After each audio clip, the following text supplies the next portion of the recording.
Duc in altum, mis queridos hermanos, ¿qué tal? ¿Cómo están? ¡Viva Cristo Rey! Bienvenidos a esta nueva edición de Un Café con Vicente, este programa tan entrañable de entrevistas, de encuentros, de charlas con amigos, con hermanos en la fe, en el que podemos conversar un rato tranquilamente y ofrecerles a ustedes una conversación que siempre esperamos que sea útil, agradable y sobre todo que sirva pues para conocer más cómo están funcionando las cosas y cómo las están viviendo otros hermanos y otra gente muy interesante para nosotros, para el canal. Hoy para mí es una entrevista muy especial, una entrevista que hacía mucho tiempo que quería realizar y que por fin ha llegado el momento. Es muy especial para Adoración y Liberación y creo que va a ser muy especial para todos, pero especialmente para nuestros hermanos seguidores de Perú, ese país hermano y tan querido por nosotros. Luciano, ¿qué tal? Buenas tardes, buenos días, ¿cómo estás? Vicente, muy bien, buenos días acá en Lima. Bueno, estamos lo mejor que se puede a pesar de la situación en que nos ha tocado vivir esta temporada de encierro forzado. Así es, aguantando el temporal, ¿verdad, Luciano? Sí, y acá la cosa se está poniendo cada vez peor porque no se ha tomado las medidas a tiempo y recién estamos subiendo la ola, ¿no? Entonces viene recién el peor momento que entiendo que en España ya empezó a ceder. Bueno, yo de verdad que os deseo que no llegue a ser tanto como aquí, porque desde luego si hay que seguir un ejemplo de no haber tomado las medidas a tiempo y de haberse hecho mal las cosas, ese es España. Una gestión lamentable de nuestro gobierno que nos ha llevado pues a ser el país con mayor tasa de mortalidad por coronavirus de todo el planeta. Sí, cuando digo tasa, claro, me refiero en relación a la población, ¿no? Sí, parece ser que estos días apuntan un ligero ya descenso, pero todavía estamos con 400 muertos diarios. Es decir, ese es el descenso que tenemos ahora y las cifras oficiales hablan ya de 24.000 muertos en España, pero sin duda que son muchísimos más. Con lo cual, espero que en Perú, y rezamos mucho por ello, no os llegue con tanta dureza este asunto. Dios quiera que sea así. Bueno, parece que no va a ser tan terrible, pero sí estamos empezando el peor momento, ¿no? Acá todavía no se ha llegado siquiera a 1.000 fallecidos, lo que es una cifra más o menos manejable aún, pero según los especialistas ahora viene la parte más complicada, ¿no? Entiendo lo que me dices y bueno, pues cuidaros mucho y esperemos que pase de la mejor forma posible, mi querido hermano. Bueno, mis queridos hermanos, Luciano Reboredo. Luciano Reboredo es un amigo de Adoración y Liberación y es un honor que sea un amigo de Adoración y Liberación, porque Luciano Reboredo es lo que podemos decir un insigne peruano, ¿no? Os podría contar muchísimas cosas de Luciano. Seguramente muchos de los hermanos de Perú lo conocéis, algunos también fuera en Hispanoamérica. Y os voy a nombrar simplemente unas pocas pues para que tengáis una idea, los que no lo conocéis, hermanos queridos, de quién es Luciano. Luciano es historiador, es periodista, es director de un portal muy importante y famoso en Perú llamado La Abeja, un portal que es de los que hablan las cosas con verdad, hablan las cosas con rigor y que es pues de esos medios que se convierten en imprescindibles para la lectura en los tiempos en los que estamos, donde la dictadura de los medios ya sabemos cómo funciona, ¿no? Luciano además atesora pues una larga trayectoria en todo tipo de responsabilidades importantes. Además ha sido director general del Instituto Nacional de Cultura del Perú, ha sido director del Museo Metropolitano de Lima, asesor del Congreso de la República, asesor de la Primera Dama de la Nación, gerente de Cultura de Lima, de la Municipalidad, entre otros muchos cargos. Luciano, una vida larga, aunque eres joven, de responsabilidades y de mucho trabajo, ¿verdad? Vicente, te agradezco tu presentación tan generosa y exagerada en realidad. No, para nada. Es cierto que algunas responsabilidades importantes he tenido en la vida, siempre, gracias a Dios, cumpliendo con los encargos que se me han dado, desde una posición que tú conoces, que es la nuestra, ¿no? Siempre poniendo por delante la fe y los valores de la civilización cristiana. Eso es lo que convierte la tarea, hermanos de Luciano, en una tarea titánica y heroica. El haber podido desempeñar tantos puestos de responsabilidad en unas estructuras políticas del mundo que tan pocas veces dejan el poder trabajar desde una posición honrada, honesta y encima cristiana, es todo un mérito, y Luciano, y nosotros te admiramos mucho y te felicito de todo corazón. Bueno, pues... Vicente, muchas gracias por tus palabras, y lo que dices es cierto, ¿no? Porque, por ejemplo, cuando ocupé la dirección del Museo Metropolitano de Lima, al final tuve que dejar ese cargo porque hubo una campaña en algunos medios en que se preguntaban cómo era posible que la Municipalidad de Lima tengan el más grande que tiene su cargo como director a un fascista y a un totalitario, y bueno, y salieron con mil de esos argumentos que siempre nos cuelgan esas etiquetas en los diarios de la izquierda, y algunos regidores de la municipalidad, el ayuntamiento, le llaman ustedes, de acá de Lima, pretendieron cuestionar mi posición, me citaron a una sesión de consejo a la cual me negué a asistir, porque yo no tenía por qué dar ninguna explicación de mis puntos de vista personales, y finalmente tuve que renunciar. Esos son los costos a veces de asumir estos cargos y tratar de ser coherente con lo que creemos y con la fe que tenemos. Así es, Luciano, me consta y me imagino que no te habrá sido nada fácil, ¿no?, sostener todas estas tareas públicas, pues por lo que tú estás diciendo, ¿no? Porque el pensamiento único y la dictadura del pensamiento único en el mundo, manejado por la izquierda, el marxismo, el nuevo orden mundial, pues bueno, intentan borrar todo rastro de lo católico, ¿no?, en el planeta, y no soportan que haya, pues, al frente de las responsabilidades públicas gente como tú, coherente con esta forma de pensar. Bueno, pues ya sabemos, ¿no, Luciano?, que esto vale el sueldo de católico, y personas como tú lo asumen con valentía. Por eso te felicitamos. Bien, pues en este rato, Luciano, a mí me gustaría simplemente, pues, comentar algunos aspectos, si te parece, de cómo está la realidad de la Iglesia y social, especialmente en Perú. Tú y yo compartimos muchos puntos de vista, yo diría que todos, sobre cuál es la situación actual del planeta, de los movimientos sociopolíticos, del nuevo orden mundial, de la Iglesia dirigida por Jorge Mario Bergoglio y toda su jerarquía, pero todo esto que se encuentra en cada uno de los lugares del mundo con unos matices concretos y específicos, aunque desgraciadamente bastante similares en un plan común, pues nos gusta abajarlo a la realidad de cada lugar, ¿no? Y creo que no hay nadie más indicado que tú para contarnos cuál es esta realidad en Perú. Entonces, Luciano, la situación actual de la Iglesia en Perú, por empezar por ahí, es, por ejemplo, por empezar con un tema concreto, tan infiltrada por la teología de la liberación, por el marxismo y por este tipo de doctrinas herejes que dominan en la mayoría de lugares del mundo y también de Hispanoamérica.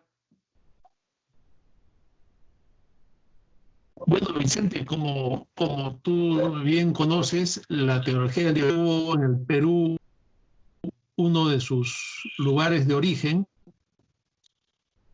no hay que olvidar que Gustavo Gutiérrez, el padre Gustavo Gutiérrez, fundadores de la teología de la liberación, es peruano.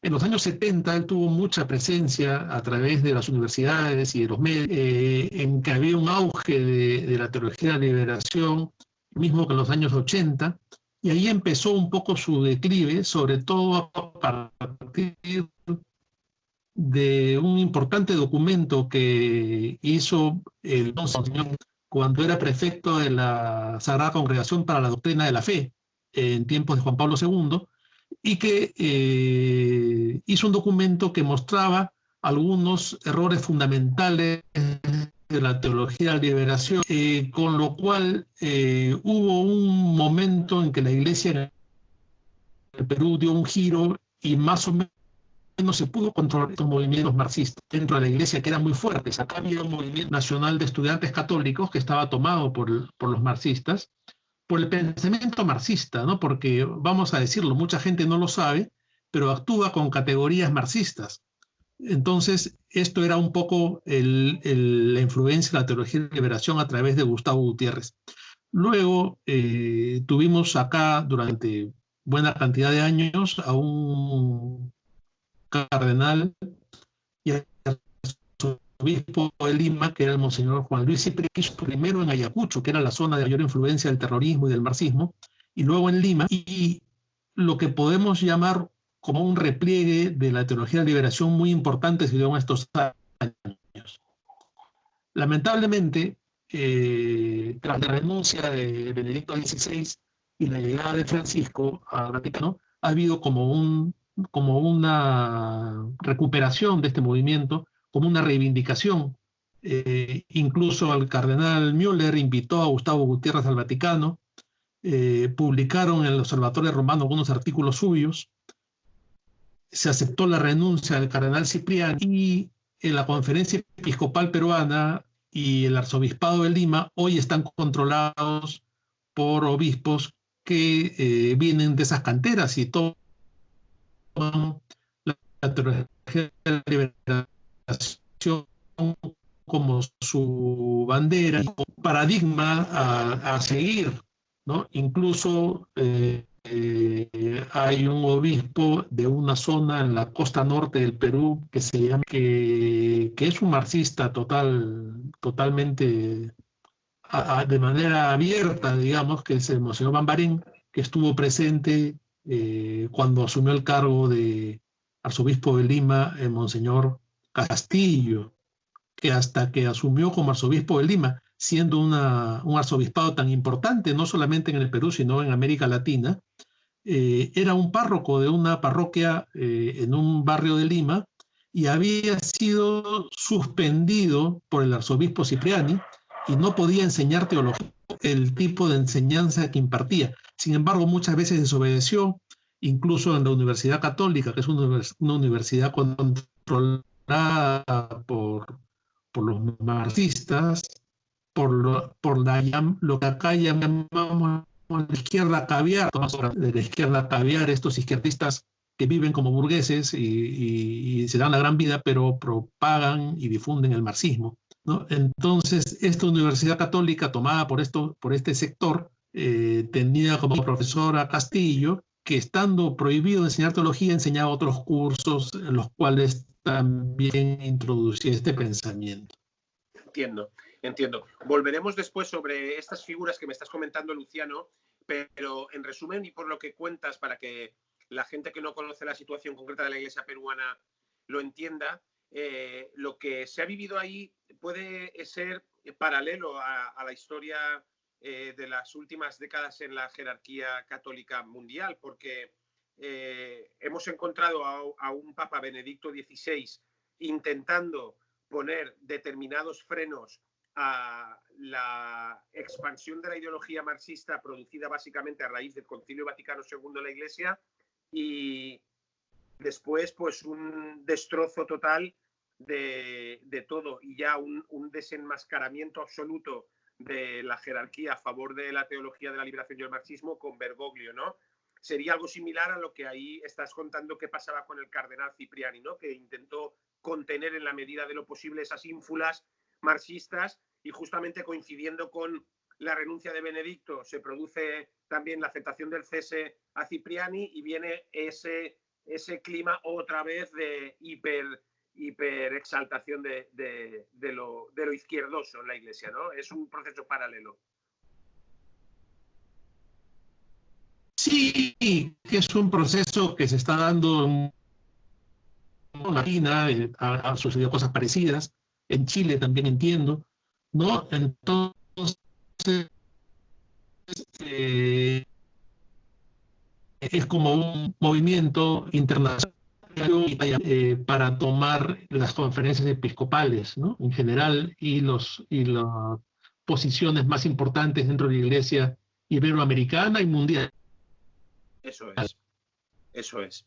Porque además, Luciano, allí en Perú, en concreto, todo este tipo de movimientos han tenido una efectiva influencia en la sociedad peruana en sí, ¿no? Incluso, como estabas comentando, a nivel también de infiltración en la propia universidad católica y en distintos estratos de la sociedad, ¿no? Sí, la Universidad Católica es un centro de irradiación de este pensamiento. Lamentablemente, lo tengo que decir yo como exalumno de esta universidad, cada año ha ido empeorando la situación. La Universidad Católica se forma en 1917 con una muy buena orientación y con el patrocinio, la donación de una fortuna importante de José de la Riva Agüero, un intelectual católico muy importante. Pero a lo largo del tiempo, la universidad, sobre todo en los años 70, empieza a perder esta orientación y es tomada cada vez más por el pensamiento marxista o por los progresistas, sobre todo a partir de que asume como rector el padre MacGregor, que era un jesuita de izquierda, ¿no? Ahí empiezan los cambios y empieza el cambio de los más importantes profesores y autoridades hasta convertirse en lo que es hoy, ¿no? Que es como repito, un centro de irradiación del pensamiento marxista, ¿no? Todos los líderes de la izquierda peruana salen de la Universidad Católica, que tuvo un problema muy serio porque el cardenal Cipriani trató de recuperarla y tuvieron incluso un juicio pero que en su momento vino una comisión del Vaticano para intervenir. ¿Por qué? Porque según los estatutos de la universidad, el gran canciller de la universidad es el arzobispo de Lima. Entonces, Juan Luis Cipriani reclamaba que siendo gran canciller tener mayor injerencia en la decisión de la elección del rector, de las autoridades, de los decanos, pero la universidad no lo permitió. Incluso el rector en ese momento, que es un comunista conocido acá, Marcial Rubio, se enfrentó de una manera muy fuerte y lo que se intentó hacer es que pierda el título de pontificia. Pero luego esta comisión que vino del Vaticano, digamos que cedió más de la cuenta y el cardenal Cipriani perdió esta batalla por el control de la universidad. ¿No? Por supuesto que la universidad dijo que era un tema económico y que la iglesia quería apropiarse de las propiedades, etcétera, ¿no? Pero hay temas muy serios ahí, incluso también de corrupción. Se ha detectado algunos manejos económicos no muy honestos y todo esto en un momento fue un escándalo, pero bueno, hoy en día pues todo está un poco adormecido con la situación que estamos viviendo, ¿no? La verdad, Luciano, es que es terrible lo que nos cuentas porque una vez más demuestra el papel que tanto hemos denunciado en Adoración y Liberación de los jesuitas en la destrucción absoluta y total de la Iglesia Católica, cuando estabas hablando de esta persona que pusieron al frente de este asunto. Y me llama la atención porque lo que le ha sucedido también allí a Cipriani, ¿no? Como gran canciller apartado para tomar el control esta gente, pues es que es calcado a lo que ha sucedido en tantísimas instituciones de la Iglesia y sigue sucediendo. Sigue sucediendo que tenemos a un jesuita sentado en la silla de Pedro y así nos está yendo. Bueno, la verdad es que es tremendo lo que nos cuentas. En relación a todo el tema de la situación de la Iglesia, Luciano, que nos estabas comentando, ya has mencionado antes el tema de la conferencia episcopal. Yo soy de los que piensa que las conferencias episcopales son unos órganos que deberían desaparecer. Son tremendamente poco productivos y lo poco que producen es para mal, porque solo se basan en las actuaciones políticas y nunca movidas de verdad por un celo apostólico, ¿no? La situación de la conferencia episcopal peruana entiendo que debe ser igual, ¿no? Porque además, y si no me equivoco, su presidente es Monseñor Cabrejos, con lo cual la cosa entiendo que no debe ir mucho mejor, ¿no, Luciano?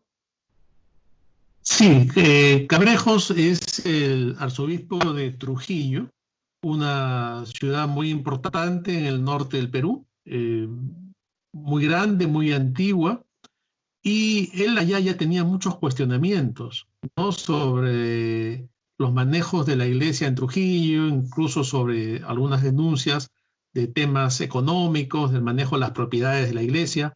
Hubo un escándalo alguna vez porque cambió el altar barroco de la catedral por otro y el altar desapareció, que era un altar que venía de la época del virreinato.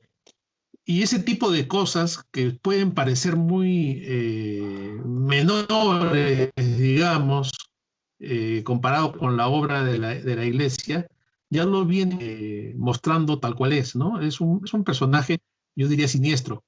Y lamentablemente no solamente ocupa ahora la presidencia de la Conferencia Episcopal Peruana, sino también la Conferencia Episcopal Latinoamericana, que tiene sede en Colombia, ¿no? Entonces ha ido tomando más poder de la mano de el Monseñor Castillo. Incluso el Monseñor Cipriani ha desaparecido de la escena, según parece por gestiones de Cabrejos y de Castillo ante la Santa Sede, y a Cipriani lo han exiliado, se lo han llevado a Roma y no puede volver, está allá, lo llevaron a Roma, le dijeron que se quede ahí, y él, que tenía un papel muy importante en la sociedad peruana, simplemente ha desaparecido. No sé si se le ha ordenado guardar silencio, pero está en Roma eh, hace ya varios meses. Esto por una gestión o por una movida, digamos, de Cabrejos en el Vaticano. Y él ha venido tomando cada vez más poder, ¿no? Y la conferencia episcopal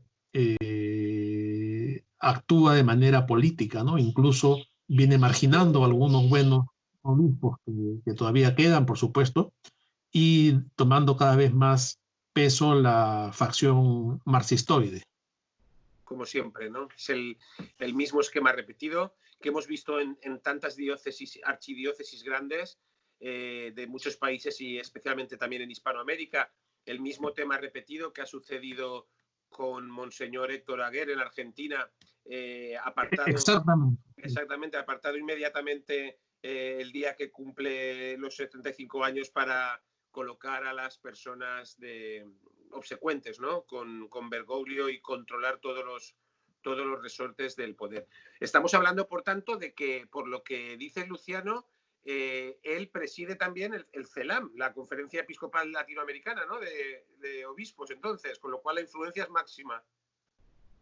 Sí, es total, ¿no? Total. Y como te decía, viene haciendo un papel acá nefasto, ¿no? Porque, por ejemplo, hay un caso interesante para que veas cómo funciona la Conferencia Episcopal Peruana, el caso del arzobispo de Piura, Monseñor José Antonio Eguren, que fue difamado por un par de periodistas, que es una historia muy larga, pero en conclusión, él los demandó, planteó una querella por difamación agravada, que es el concepto que está en el Código Penal peruano, y ganó el juicio. El juzgado declaró a estos periodistas, particularmente a uno de ellos, culpable de difamación. Entonces, obviamente, toda la prensa progresista se puso del lado de este periodista. Hubo editoriales contra el arzobispo de Piura, incluso en la prensa internacional. ¿Y qué es lo que hizo la Conferencia Episcopal Peruana? Lejos de solidarizarse con uno de sus hermanos que había sido difamado, publicaron un comunicado tomando partido por los periodistas. Tremendo. Y finalmente, prácticamente pidiéndole al arzobispo de Piura que desista de la acusación y que se desista para que no se cumpla con la sentencia, porque ellos consideraban que había un abuso contra la libertad de expresión por parte de Monseñor Eguren. En consecuencia, y según trascendió, esto estoy seguro, no tengo una confirmación, ya iban a pedir su cambio y se estaba moviendo toda la conferencia episcopal en contra de él porque es un conservador. Y finalmente él, ante esta circunstancia, y al hace solo, concluyó el tema diciendo que le bastaba si hay una difamación y ya se desistió de continuar con el procedimiento, con lo cual estos periodistas quedaron liberados. Pero lo lamentable de todo esto es el hecho de que la conferencia episcopal haya tomado partido por dos enemigos de la iglesia en realidad, porque es gente que viene trabajando hace tiempo contra la iglesia, que tienen gran cantidad de artículos contra los papas en general, contra Juan Pablo II, contra Benedicto XVI, que los acusan de haber tapado casos de corrupción y de abuso. Es este mismo rollo que tiene la progresía en todo el mundo para difamar a la iglesia y que acá la tomaron contra Eguren, dándose el caso inédito, por lo menos en el Perú, de que la conferencia episcopal no respalda a uno de sus hermanos obispos, sino por el contrario al difamador.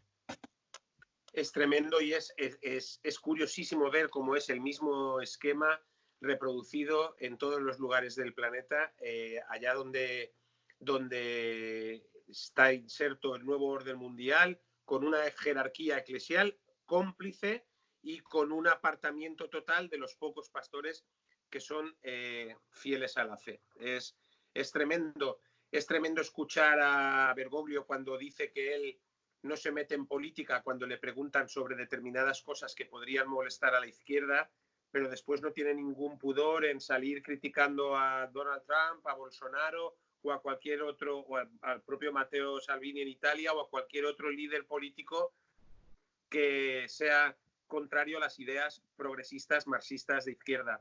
Es realmente un espectáculo lamentable el que da nuestra jerarquía y según nos cuentas, pues exactamente igual en Perú. Luciano, estábamos hablando del arzobispo de Trujillo, que por lo que nos cuentas nosotros ya conocíamos, pero confirmado por tu experiencia desde allí, pues es desde luego otro pastor lamentable. ¿Qué nos puedes contar del arzobispo de Lima? Bueno, el arzobispo de Lima, como ya te venía diciendo antes, era párroco de una parroquia muy pequeña en un barrio muy antiguo de Lima, que es el Rímac, donde venía haciendo un trabajo ya también muy ideologizado y muy cercano a la teología de la liberación, ¿no? Sin embargo, también por otro lado, esas contradicciones que suelen tener estos personajes, es muy cercano a un grupo de señoras de la sociedad de Lima y siempre anda buscando colaboración económica para sus obras y le gusta mucho vincularse con este tipo de personas que también en un acto de incoherencia suelen vincularse con este tipo de sacerdotes. Yo no entiendo estas incoherencias que se dan, pero es así.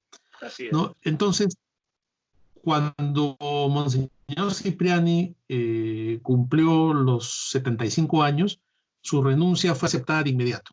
No duró ni 3 meses con esta edad, y para sorpresa de todos, porque se voceaba a otros, entre ellos a Barreto, al propio Cabrejos, para suceder a Monseñor Cipriani. Para sorpresa de todos apareció este padrecito que prácticamente nadie lo conocía, más que la gente vinculada al tema eclesiástico, ¿no?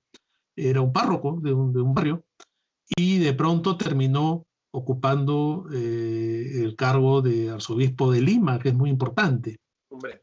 Entonces, cuando se dio a conocer quién era, ya empezó a trascender su pasado, su presencia política. Incluso él ha militado en el Partido Comunista de joven, antes de su conversión, ¿no? Entonces tiene ese pasado. Luego ha sido, cuando ya ha sido sacerdote, ha sido profesor, obviamente, en la Universidad Católica muchos años, ¿no? Hasta que el Monseñor Cipriani lo suspendió y le prohibió dictar teología. Pero reitero que él siempre se rebeló. Entonces, un personaje así que tiene todo este pasado y que está haciendo un daño tremendo a la iglesia en el Perú. Hay que decirlo con todas sus letras, está destruyendo la iglesia, ¿no? Por ejemplo, para contarte solamente un caso, acá tuvimos un movimiento pro vida muy grande, Claro, ¿no? claro. Que durante la Marcha por la Vida, que durante años movilizó miles de personas en Lima y en varias provincias, replicándose la actividad de Lima.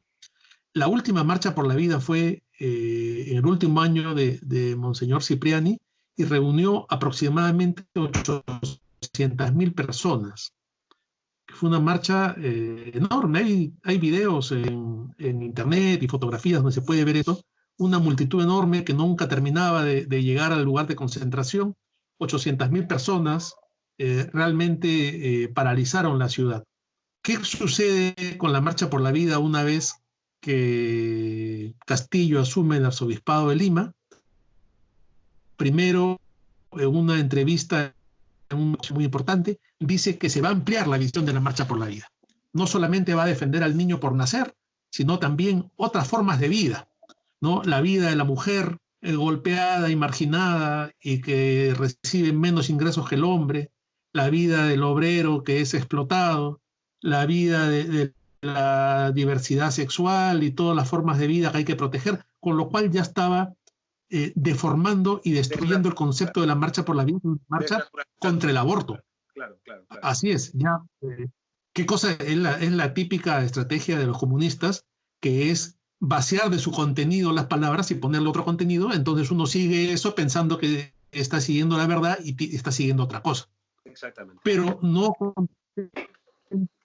contento con haber planteado esta desnaturalización de la marcha, después simplemente nunca se convocó y ya pasó todo el año y más, y no ha habido, y ya no hay Marcha por la Vida en Lima, que era un movimiento importantísimo de la Iglesia Católica, al que incluso llegó a tener tanta fuerza que se sumaban las iglesias evangélicas, cosa creo que es inédita en el mundo. Claro. ¿No? Salían los evangélicos a marchar con los católicos, cosa que Sucede también, por ejemplo, en Argentina, donde las marchas pro vida han tenido también muchísimo tirón y donde también han sido realizadas en colaboración de los evangélicos con los católicos. Sí, sí.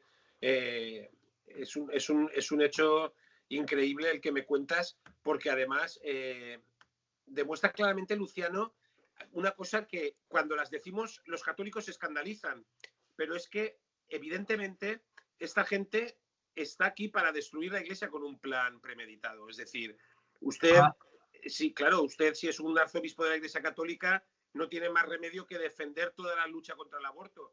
Y si le molesta hacer eso es porque está vendido a la agenda marxista. Es que no hay otra explicación.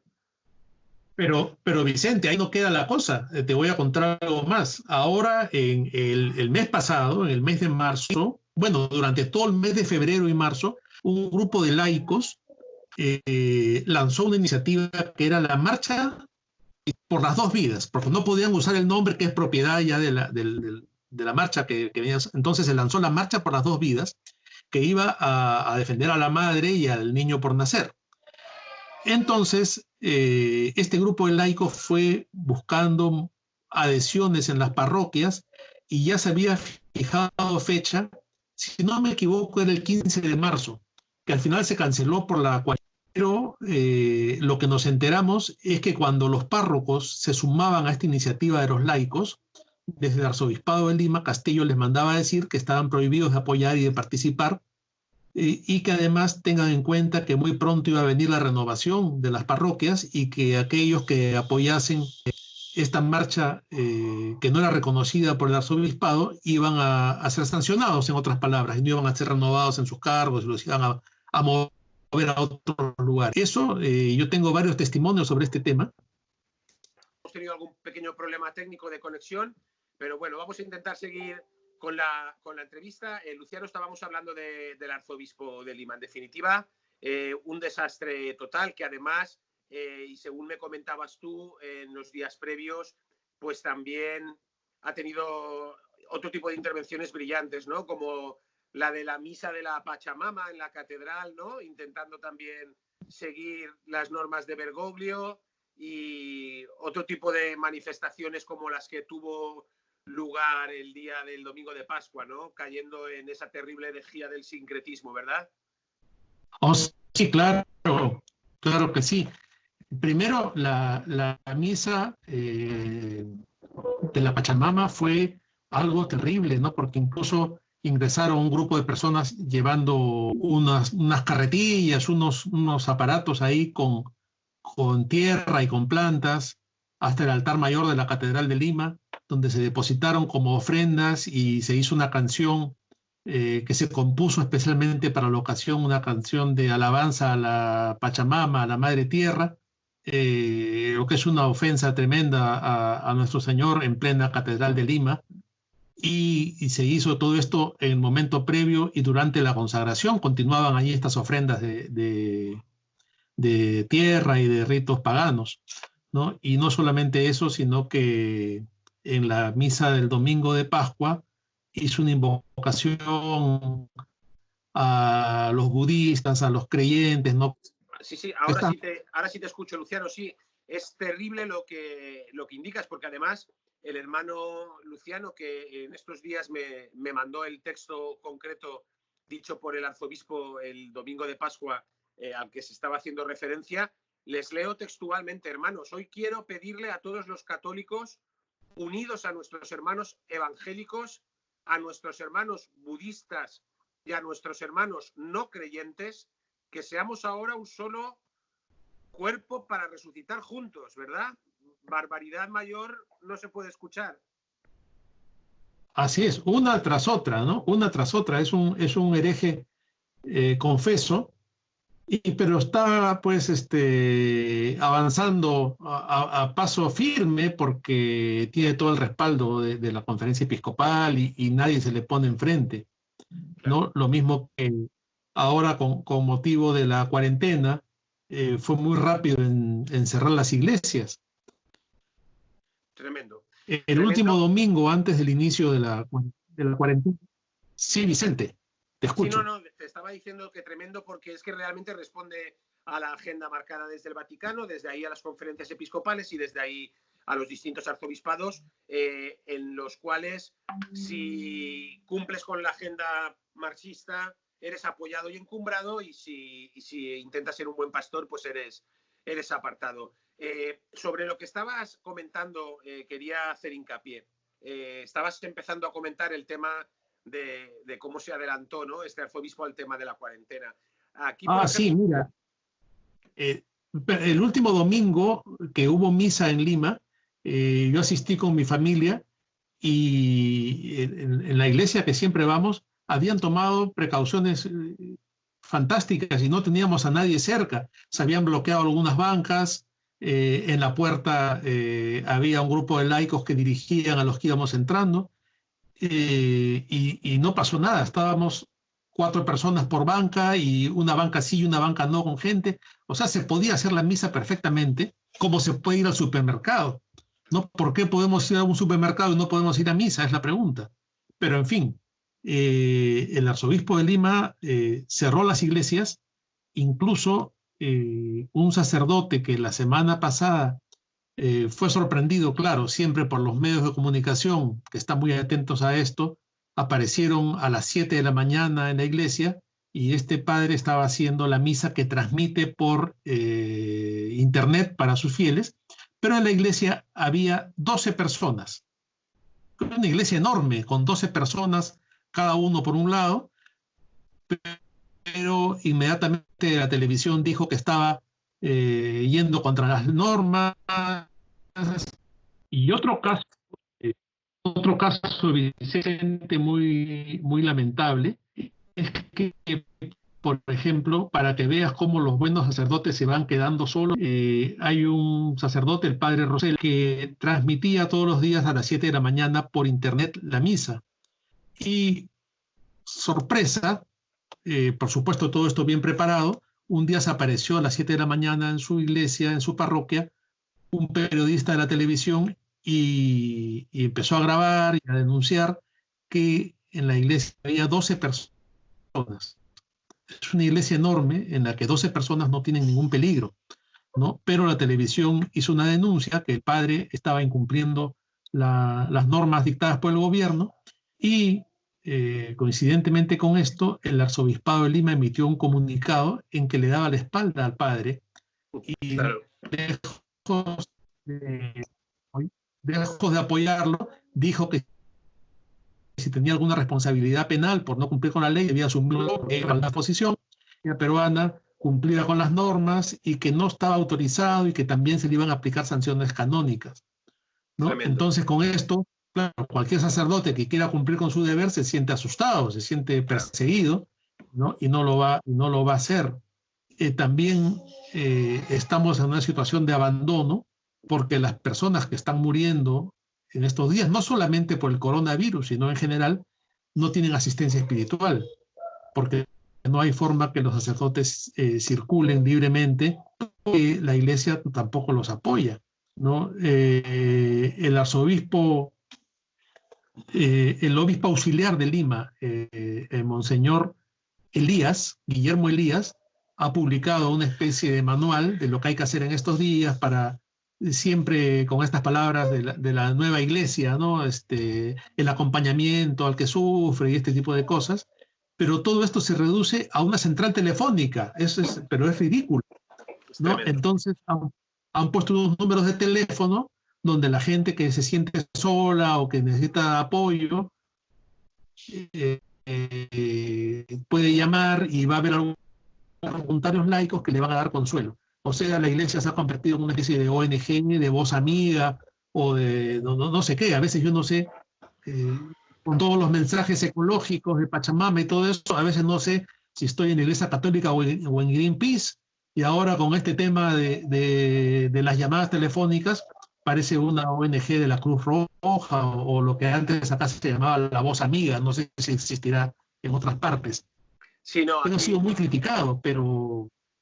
Es así. Aquí en España existía lo que se llamaba el teléfono de la esperanza, ¿no? Pues algo parecido, ¿no? Una ONG para atender temas sociales y les importa, con perdón de la expresión tres pimientos, que la gente muera sin sacramentos, que la gente no se confiese o que la gente no pueda recibir la Sagrada Comunión, Luciano. Es un tema absolutamente indignante, el abandono del pueblo de Dios al que han sometido sus pastores.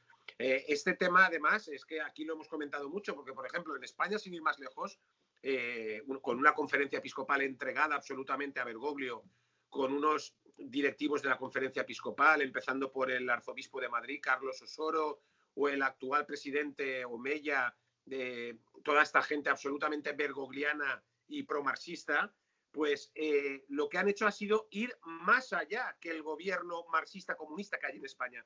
Es decir, con el decreto del estado de alarma en España no se prohibió el culto de la religión y se dijo en el artículo 11 que se podía ir a los lugares de culto siempre que se guardaran las medidas, las distancias, etc. Pues bien, la Conferencia Episcopal Española va más allá que el gobierno marxista y cierra las iglesias y tienen a todo el pueblo español católico sin misas, sin confesiones, sin comuniones y con las misas online, ¿no? Que es lo que ahora nos ofrecen y parece que están muy contentos con ello. Es terrible lo que nos cuentas y es desde luego así. Por lo tanto, Luciano, por lo que veo, y en resumen, la iglesia en Perú es como la iglesia en España, como la iglesia en Argentina, una jerarquía sucursal del nuevo orden mundial y del marxismo más, ¿no? Sí, aquí tardó muchos años en llegar, ¿no? Porque, bueno, te comento, el Perú es el único país, junto con Paraguay, creo, de Iberoamérica, que no tiene aborto, que no tiene matrimonio homosexual, ¿no? Es una sociedad bastante conservadora en general y ha tardado mucho en llegar todo esto, pero ahora que está llegando y que ha tomado la jerarquía de la iglesia, están yendo a pasos agigantados, ¿no? Como que les queda poco tiempo. Entonces, están corriendo y eso es lo que están haciendo en este intento de destrucción de la iglesia. Y lamentablemente los medios de comunicación y el gobierno respaldan estas posiciones. Absolutamente. Y claro, cuando te das cuenta que en la pista de salida de estos elementos anticatólicos está la propia jerarquía católica, es lo más descorazonador, ¿no? Que nos une a todo lo que llamamos el remanente fiel, ¿no? A todo ese grupo de católicos que estamos intentando reunir alrededor del mundo para luchar por la Iglesia católica de siempre, ¿no? Contra esta apostasía y esta herejía generalizadas. Bueno, Luciano, pues la verdad es que que nos dejas muy contentos por la información, por poder pisar sobre el terreno de Perú con una persona como tú la realidad, pero desgraciadamente pues nos dejas confirmados, ¿no?, en la pena de ver que Perú poco a poco también va siendo alcanzado pues, por este pensamiento dominante, que al fin y al cabo no es más que el nuevo orden mundial llevado a la Iglesia de la mano del marxismo y para conseguir una religión mundial única, ¿no? Sí, eso está avanzando, como te digo, muy rápido. Incluso este llamado lenguaje inclusivo que habla de niños y niñas, vosotros y vosotras, ya ingresó a la misa también, ¿no? Y se habla de hermanos y hermanas. Muchos sacerdotes están dejándose llevar por esto, que es una corriente fuerte. El gobierno tomado por la izquierda marxista, a pesar de que en las últimas elecciones casi un 80% votó por una opción que podríamos llamar de derecha, por simplificar un poco el tema, en el camino han ido tomando el gobierno y tomando las instituciones y todo, y ahora tenemos un gobierno de izquierda en el Perú, ¿no? Y la ideología de género está ingresando a las escuelas con fuerza. El Congreso, que era un Congreso conservador, se cerró en una especie de golpe de Estado que todas las instituciones apoyaron, y ahora tenemos un Congreso genuflexo y bobalicón que da la razón en todo al Ejecutivo, y vamos camino a una dictadura del género, del neomarxismo y del nuevo orden mundial en el Perú, lamentablemente. Eso está claro, y somos víctimas ya también en el Perú de esto. Vamos a seguir luchando para impedirlo. Felizmente hay mucha gente todavía que tiene las ideas claras y confiamos en eso, ¿no? Ahora, sobre los temas que hemos venido conversando, yo he publicado varios artículos. Si alguien quiere profundizar en los detalles y leer estos textos, están todos en La Abeja. Ahí los pueden encontrar. De eso te iba a hablar, porque quería hacerte como última pregunta, Luciano, referencia a tu medio de comunicación. Les dejaremos aquí abajo en la descripción del vídeo, mis queridos hermanos, el enlace a La Abeja, el medio de comunicación digital que dirige nuestro querido hermano Luciano y que vale la pena conocer y vale la pena leer. Dejaremos enlace a él, también dejaremos enlace a algunos artículos concretos que merece la pena leer. Estaba leyendo yo esta mañana el que habías escrito sobre los monseñores Barreto y Castillo, ¿no? Hablando de que no olviden a Santo Toribio. Desde luego vale la pena hablar. Y por eso te quería preguntar, cuéntanos algo sobre tu medio, sobre La Abeja. Explícanos un poco cuál es ese proyecto tan necesario, ¿no? En medio de unos medios de comunicación en todo el mundo tomados por la dictadura del nuevo orden mundial y marxista, un medio tan importante y necesario como el tuyo. Sí, te cuento. Pero antes de hablar de La Abeja, te voy a decir un pequeño detalle. Ha querido la providencia que justamente nos comuniquemos hoy, que es la festividad de Santo Toribio de Mogrovejo, el gran arzobispo de Lima, que en el siglo XVI tuvo una vida ejemplar. Recorrió durante 16 años ininterrumpidos todo el territorio enorme del Virreinato del Perú, y al final de sus días dio cuenta de haber dado los sacramentos a 800.000 personas, ¿no? Un gran santo en una ciudad como Lima, que ha dado, sí, es la ciudad con más santos de América, y que lamentablemente la iglesia peruana se encuentra hoy en esta situación, ¿no? Santa Rosa de Lima, San Martín de Porres, San Francisco Solano, el propio Santo Toribio de Mogrovejo y San Juan Macías, y otros más que están aún en proceso de canonización, ¿no? El Virreinato del Perú fue una sociedad que dio una gran cantidad de santos. Volviendo al tema de la... Adelante. La Abeja es una experiencia de un medio de opinión y también de información que empezamos hace 5 años, ¿no? Y surge del debate que teníamos en las redes sociales con un grupo de amigos sobre la necesidad de que hubiera un distintas y claramente y sin la llamada corrección política, ¿no? Entonces, recuerdo que convoqué una reunión de la cual salió ya este concepto más claro, y le pusimos el nombre La Abeja porque la abeja vive una sociedad perfecta en la que no hay subversivos, hay una jerarquía, una autoridad, todo funciona bien, y además que la miel de abejas es el único producto producto orgánico que no se descompone nunca.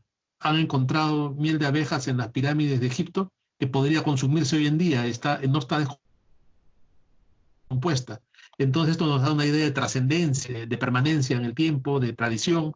Y bueno, y esa fue la idea de poner el nombre de la abeja, porque además la abeja, ten en cuenta que cuando la molestan o cuando es necesario, también se defiende y pica, aunque muera en el intento. Entonces, estos conceptos nos llevan a poner este nombre, y ya han pasado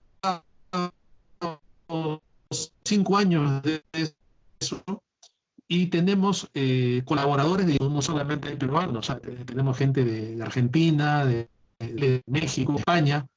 Muchos de ellos nos permiten reproducir sus artículos que salen en otros medios, otros escriben directamente para nosotros, ¿no? Y entonces, bueno, esa es la experiencia de la abeja, que es un medio pro vida, católico, abiertamente católico y conservador, y que tiene una declaración de principios que se puede leer en el mismo portal, ¿no? Que creo que es importante, ¿no? Cuando alguien quiere colaborar con lo invitamos a leer la declaración de principios. Si está de acuerdo en todo, entonces bienvenido. Si no, seguimos siendo amigos y no hay problema, pero no está. No es tu sitio. Exacto.